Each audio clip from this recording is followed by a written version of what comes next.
Now, Gavin Newsom may have a bigger problem than Republicans heading into 2028. The real challenge could be coming from inside his own party. A growing fight over a billionaire tax is putting Newsom in an impossible position, and the backlash is already starting to build. Before we dive into the full story, comment where you're watching from, and don't forget to like, subscribe, and turn on notifications so you don't miss the next one. Let's get into it. In recent days, federal agents have knocked on the doors of family, friends, and former employees. Not because they found a crime, because they're simply trying to find one. They're demanding records. They're abusing the grand jury process, digging through years and years of random documents. Donald Trump isn't just coming after me because of my mean tweets. He's coming after me because I'm considering running for president, because he hates that I've consistently called him out over and over again for his lies and deceit. Donald Trump is simply the most corrupt president in American history. He's turned the levers of government into his own personal power ministries to reward cronies and to try to jail his opponents. His personal attorney now runs the Department of Justice, which has repeatedly gone after his political enemies. Ask Jerome Powell. Sent them after James Comey, Trish James, Adam Schiff. He sent them after Tim Walz, and a woman that a jury found Donald Trump had sexually abused. One by one, anyone who has challenged Donald Trump has ended up on his hit list. And today, I proudly join that list. After calling for my arrest last year, Donald Trump directed his Department of Justice to investigate me.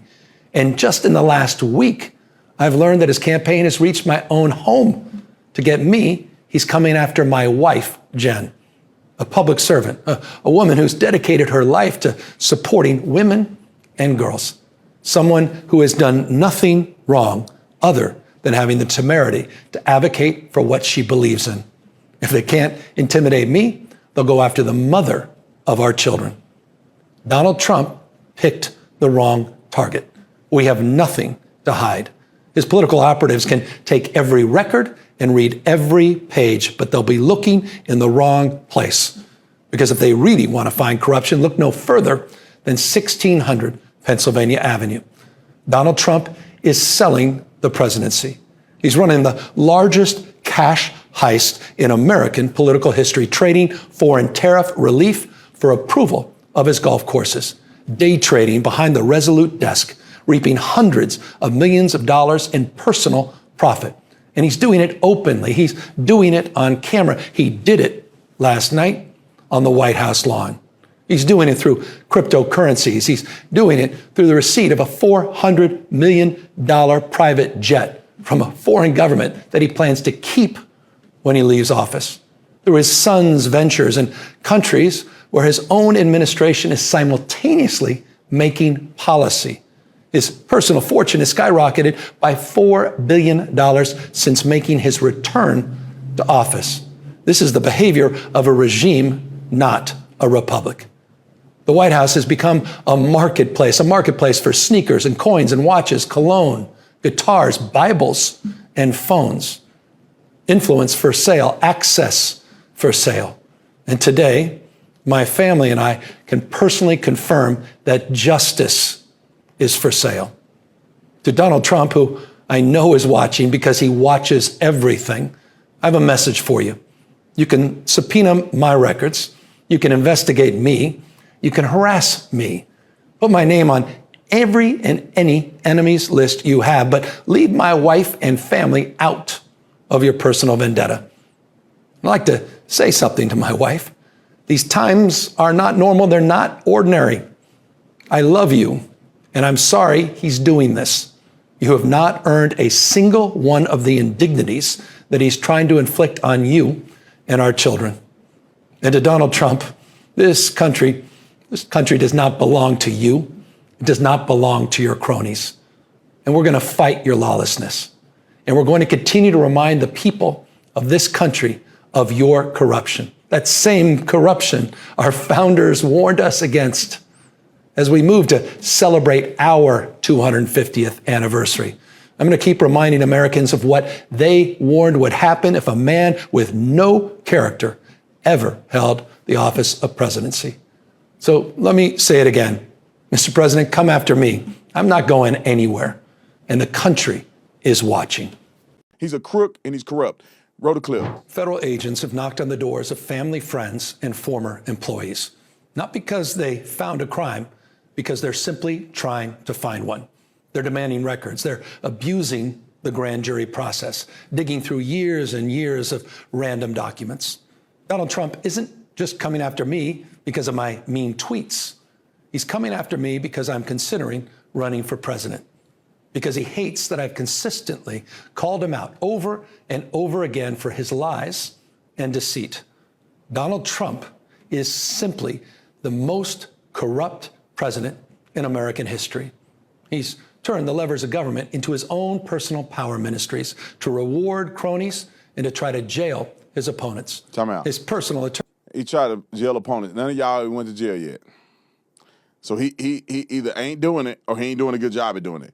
Because y'all are corrupt and you know it. Look at how you manage in California. Look at all that homelessness corruption. The freaking, what does it call it? The train to nowhere. That y'all spend billions of dollars of taxpayer dollars. People out there giving their last dime to pay the government so they don't go to prison, and y'all blowing their money.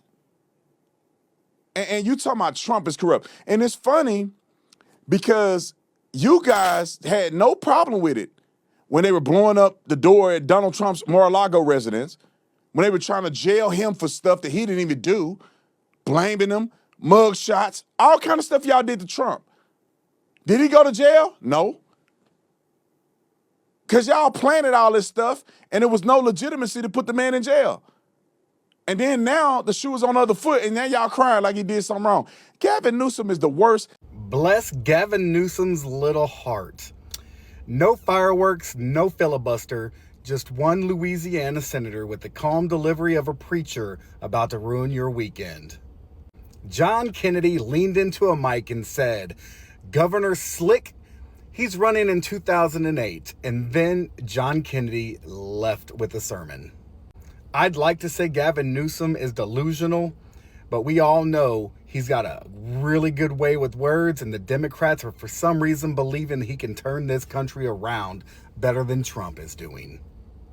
Let's lay out some facts that I sincerely hope can change some people's minds.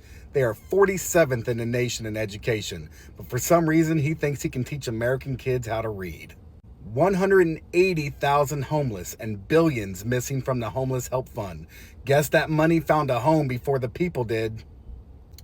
And let's not forget about the high-speed rail. $128 billion, 0 miles of track. It's the first train powered entirely by press releases and fairy dust. John Kennedy then held up a glossy campaign mailer. It was of Newsom in a $3,800 suit. San Francisco smoldering in the background like a deleted scene from The Walking Dead. Kennedy went on to say that California is the richest state in America, and he still cannot keep the lights on. Leadership's not a photo shoot, folks. Newsom's team uploaded a vertical, shaky 40-second rebuttal. The video looked like it was filmed during an earthquake. One senator, one microphone, and Newsom's 2028 presidential run ended before it even got started. Please, y'all, if you like what I'm talking about, please share this out. Also, leave me a comment, good, bad, or ugly. You know I love to hear it all. You're getting drafted to the Middle East if Gavin Newsom wins in 2028. Do we have a compulsory military or volunteer obligation in this country? I think we have to look at ways we can frame a responsibility to serve for a year, 6 months minimum, year, 18 months. This notion of shared experiences. I don't know how else you get this country back together. This y'all mans? By the way, he wants us to be like the idea of women y'all are serving too. I'm not dying for Israel. That's who y'all want in office. Y'all know we still got like 2-3 years to pick somebody better. We can do better. We don't have to go with this man. And by the way, they're only saying that because recruitment numbers are falling off the face of the earth, because obviously nobody wants to go blow up or come back with 1.5 legs so oil executives can get a 6th yacht, bro. They know I'm not voting for Gavin Newsom. I'm telling y'all right now, I'm not supporting that man. And we're all telling you this years and years and years in advance, so don't say, oh, you guys sabotage the election. And first off, if we can sabotage the election, maybe you should listen to us if we have that much power. But we're telling you this in advance, so you can't pull a Kamala, oh, we had to vote, we didn't have time. No, we are telling you, you are going to lose if you run Gavin Newsom. I'm not supporting him. Gavin Newsom is in a lot of trouble because California's nonpartisan state auditor just delivered a financial obituary for the world's fifth largest economy. $76.5 billion gone, vanished into a labyrinth of fraud, waste, mismanagement, and incompetence so vast that it makes Minnesota's systematic looting look like amateur hour at a county fair. The audit released December 11th places 8 state agencies on a high-risk designation, double the number when Gavin Newsom took office, and the breakdown reads like a criminal indictment disguised as bureaucratic assessment. $32 billion paid to unemployment fraudsters during the pandemic, $24 billion in homelessness spending that the state cannot track or account for, even as tent encampments metastasize across every major city. $18 billion consumed by a high-speed rail project that after 17 years has yet to lay a single operational mile of track. $2.5 billion in annual exposure from improper food stamp payments. $650 million wasted on a scrapped emergency services upgrade that never functioned. And this represents merely the documented losses that auditors could quantify. The full scope of the catastrophe likely extends far beyond what any audit could capture. Representative Kevin Kiley stood on the House floor and stated what California's own audit confirms. California is the fraud capital of America. Not hyperbole, not partisan exaggeration, a mathematical certainty derived from the state's own accounting. The number of agencies designated as high risk for waste, fraud, abuse, or mismanagement has doubled under Newsom's tenure. 8 separate agencies now carry this designation, meaning they exhibit serious fiscal pathologies and have failed to implement adequate corrective actions despite repeated warnings. The Employment Development Department that dispensed $32 billion to fraudsters, the Department of Social Services overseeing CalFresh benefits, hemorrhaging billions in improper payments, the Department of Finance that lost track of $24 billion in homelessness funds, the California High-Speed Rail Authority burning through $18 billion with nothing to show but environment. Watch Gavin Newsom cry on camera about the big bad government coming for his family. Leave my wife and family out of your personal vendetta. I'd like to say something to my wife. You have not earned a single one of the indignities that he's trying to inflict on you and our children. Real tears, hand on the heart, the whole movie. Now, watch this number.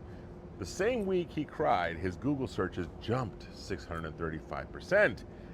Up like a rocket, up 635%, a 3-month high. When Gavin Newsom goes out and is talking about Donald Trump and Donald Trump potentially attacking him, it motivates folks to look up Gavin Newsom.